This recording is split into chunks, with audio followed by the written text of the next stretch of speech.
Religion seems to be very materialistic. I tell you what, there was a show on American TV with an Anglican bishop and a guy from England. And so this guy was going, well, what do you think of the American religious system? And he said, well, the only thing that worries me is that they own too much real estate. And that, I think, is the truth. That it's the disease. If you think in terms of one person's spirituality, one person's personal belief, his belief in himself, his respect for other human beings. I mean, you can basically say that if whatever religion a person is, whether he's a Buddhist, whether he's a Mohammedan, whether he's a Christian, whatever religion he is, and I don't really make much distinction, if he has a respect for himself, which is proven by his actions, and he respects other people's opinions and beliefs, so long as they don't interfere with other people's freedom of choice and freedom of action, then I think that person basically doesn't have a great deal to worry about the hereafter.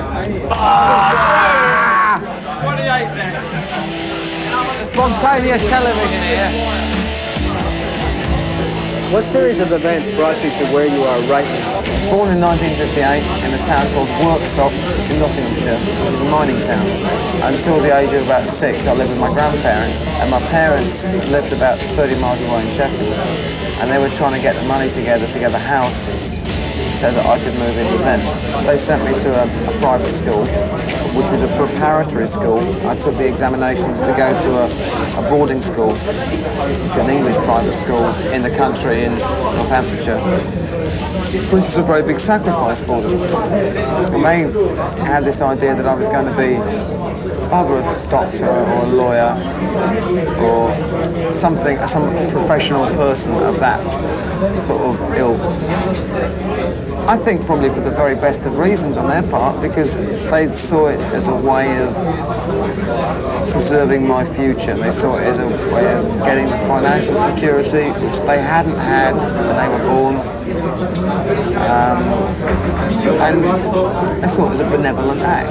How did you feel about the whole British schooling system in general? When you're talking about something like a boarding school, you're talking about misapplied discipline. You're talking about something which is very unfair, not applied evenly. A lot of the stories you hear about English boarding schools are not true. You have severe cases of, I dislike 80% of the teachers. I dislike 90% of my fellow pupils, and I went out of my way to be as unpleasant as possible to everybody. I've heard that you did a lot of weird things to some of the professors. Oh, yeah. So I was not a model pupil. So we went through problems like that, and I just got to the stage where you became a complete loner. I went off, joined the Army Cadets, joined the Territorial Army. I joined the Army for a year after I got thrown out of school.